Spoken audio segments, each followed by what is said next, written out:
Iran ಮತ್ತು Israel ನಡುವೆ ಸಂಘರ್ಷ ತೀವ್ರವಾಗ್ತಾ ಇದೆ. ಪರಿಸ್ಥಿತಿ ಬಿಗಡಾಯಿಸ್ತಾ ಇದ್ದು ಯಾವ ಹಂತಕ್ಕೆ ಬೇಕಾದರೂ ಹೋಗುವ ಸಾಧ್ಯತೆ ಇದೆ. ತೀವ್ರ ಸ್ವರೂಪ ಪಡೆದಿದೆ ಇಸ್ರೇಲ್ ಮತ್ತು ಇರಾನ್ನ ಕದನ. ಇರಾನ್ನ ಬೇಷರತ್ ಶರಣಾಗತಿಗೆ ಟ್ರಂಪ್ ವಾರ್ನಿಂಗ್ ಕೊಟ್ಟಿದ್ದಾರೆ. ಟ್ರಂಪ್ ಎಚ್ಚರಿಕೆಗೆ ಜಗ್ತಾ ಇಲ್ಲ ಆಯತುಲ್ಲಾ ಖಮೇನಿ. ಇರಾನ್ ಶರಣಾಗತಿಯಾಗುವ ಮಾತೇ ಇಲ್ಲ ಅಂತ ಖಮೇನಿ ಹೇಳ್ತಾ ಇದ್ದಾರೆ. ನಾವಿದನ್ನ ಮುಂದುವರಿಸ್ತೀವಿ ಅಂತ. ಇಸ್ರೇಲ್ ಅತಿ ದೊಡ್ಡ ತಪ್ಪನ್ನ ಎಸಗಿದೆ, ಅದಕ್ಕೆ ಪ್ರತಿಯಾಗಿ ನಾವು ಕೂಡ ಉತ್ತರವನ್ನ ಕೊಡ್ತೀವಿ. ನಮ್ಮ ಹುತಾತ್ಮರ ಬಲಿದಾನ ವ್ಯರ್ಥ ಮಾಡಲು ಬಿಡಲ್ಲ ಅಂತಿದ್ದಾರೆ ಖಮೇನಿ. ನಾವು ಶರಣಾಗಲ್ಲ ಅಂತ ಅಮೆರಿಕ ಅರ್ಥಕೊಳ್ಬೇಕು. ಅಮೆರಿಕ ನಮಗೆ ಹೇಳೋದು ಬೇಕಿಲ್ಲ, ನಾವು ಯಾರ ಮಾತನ್ನು ಕೇಳಲ್ಲ. ಇಸ್ರೇಲ್ಗೆ ಅಮೆರಿಕ ಸೇನಾ ನೆರವನ್ನ ಕೊಡೋದನ್ನು ಕೂಡ ನಿಲ್ಲಿಸಬೇಕು.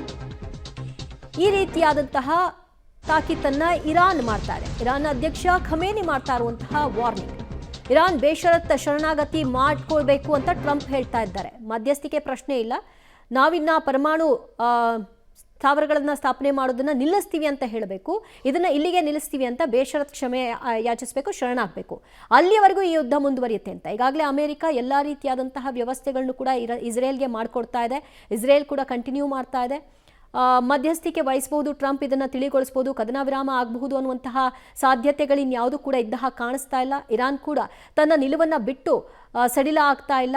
ನಮ್ಮ ಹುತಾತ್ಮರ ಬಲಿದಾನಕ್ಕೆ ನಾವು ಕೂಡ ಪ್ರತಿಯಾಗಿ ಉತ್ತರವನ್ನು ಕೊಡ್ತೀವಿ, ಇದನ್ನು ಹಾಗೆಯೇ ಮುಂದುವರಿಸಿಯೇ ತೀರ್ತೀವಿ ಅಂತ ಅವರು ಕೂಡ ಎಚ್ಚರಿಸ್ತಾ ಇದ್ದಾರೆ. ಅದಷ್ಟು ಮಾಹಿತಿ ಪಡೆಯೋಣ ನಮ್ಮ ಪ್ರತಿನಿಧಿ ಶಬ್ಬೀರಿಂದ. ಶಬ್ಬೀರ್, ಯಾವ ಹಂತಕ್ಕೆ ಹೋಗ್ಬೋದು? ಯಾರು ಕೂಡ ಬಗ್ತಾ ಇಲ್ಲ ಈ ವಿಷಯದಲ್ಲಿ, ಎಲ್ಲರೂ ಕೂಡ ಅವರವರ ನಿಲುವಿಗೆ ತಟಸ್ಥರಾಗಿದ್ದಾರೆ. ಏನು ಆಗ್ತಾ ಇದೆ ಸದ್ಯದ ಪರಿಸ್ಥಿತಿ?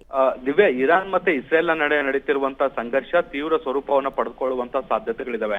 ಯಾಕಂದ್ರೆ ಎರಡೂ ದೇಶಗಳು ಕೂಡ ಹಿಂದೆ ಸರಿಯುವಂತ ಮಾತುಗಳನ್ನ ಆಡ್ತಾ ಇಲ್ಲ, ಯುದ್ಧದ ಮಾತುಗಳನ್ನ ಆಡ್ತಾ ಇರುವಂತಹ ಹಿನ್ನೆಲೆಯಲ್ಲಿ ಸಂಘರ್ಷ ಇನ್ನಷ್ಟು ಉಲ್ಬಣಗೊಂಡು ದಾಳಿ ಪ್ರತಿದಾಳಿಗಳು ಕೂಡ ಹೆಚ್ಚಾಗುವಂತ ಸಾಧ್ಯತೆಗಳನ್ನ ಈಗ ಸದ್ಯಕ್ಕೆ ನಿರೀಕ್ಷೆ ಮಾಡಲಾಗ್ತಾ ಇದೆ.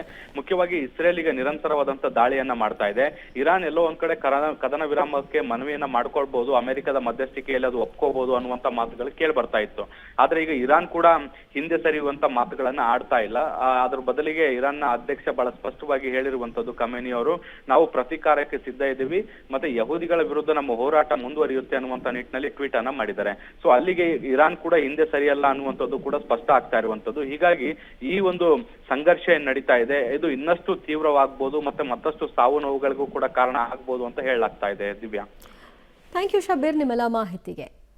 ಇಸ್ರೇಲ್ ಮತ್ತು ಇರಾನ್ ನಡುವಿನ ಕದನ ಸದ್ಯ ಮುಂದುವರೆದಿದೆ. ಕದನ ವಿರಾಮದ ಪ್ರಶ್ನೆಯೇ ಇಲ್ಲ ಅನ್ನುವಂತಹ ಮಾತುಗಳನ್ನು ಇರಾನ್ ಅಧ್ಯಕ್ಷ ಖಮೇನಿ ಹೇಳೋ ಮೂಲಕವಾಗಿ ಟ್ರಂಪ್ನ ವಾರ್ನಿಂಗಿಗೂ ಕೂಡ ಬಗ್ತಾ ಇಲ್ಲ. ನಾವು ಇದನ್ನ ಮುಕ್ತಾಯಗೊಳಿಸೇ ತೀರ್ತೀವಿ. ಇಸ್ರೇಲ್ ಆರಂಭಿಸಿದೆ, ಅತಿ ದೊಡ್ಡ ತಪ್ಪನ್ನು ಎಸಗಿದೆ. ನಮ್ಮ ಹುತಾತ್ಮರ ಸಾವಿಗೆ ಬಲಿದಾನಕ್ಕೆ ನಾವು ಕೂಡ ಪ್ರತಿಯಾಗಿ ಉತ್ತರವನ್ನು ಕೊಡ್ತೀವಿ, ಇದರಲ್ಲಿ ಜಯಿಸ್ತೀವಿ ಅಂತ. ಬಟ್ ಇರಾನ್ ಮಧ್ಯಸ್ಥಿಕೆ, ಅಮೆರಿಕ ಮಧ್ಯಸ್ಥಿಕೆ ವಹಿಸಬೇಕು ಅಂತ ಮುಸ್ಲಿಂ ರಾಷ್ಟ್ರಗಳ ಎದುರು ಅಂಗಲಾಚಿತ್ತು, ಕದನ ವಿರಾಮಕ್ಕೆ ಮನವಿಯನ್ನು ಇಟ್ಟಿತ್ತು ಅನ್ನುವಂತಹ ಮಾತು ಕೂಡ ಇದೆ. ಆದರೆ ಟ್ರಂಪ್ನ ಯಾವ ವಾರ್ನಿಂಗು ಕೂಡ ಬಗ್ತಾ ಇಲ್ಲ. ಟ್ರಂಪ್ ಕೂಡ ಅವರಿಗೆ ಎಚ್ಚರಿಸ್ತಾ ಇದ್ದಾರೆ, ನೀವು ಇದನ್ನು ಇಲ್ಲಿಗೆ ಮುಗಿಸ್ಬೇಕು, ಶರಣಾಗಬೇಕು ಅಂತ. ಬದಲಾಗಿ ಇದನ್ನು ಶಾಂತಿಯ ಸ್ವರೂಪಕ್ಕೆ ತೆಗೆದುಕೊಂಡು ಹೋಗುವಂಥ ನಿಟ್ಟಿನಲ್ಲಿ ಮಾತುಕತೆಗಳಾಗ್ತಿಲ್ಲ.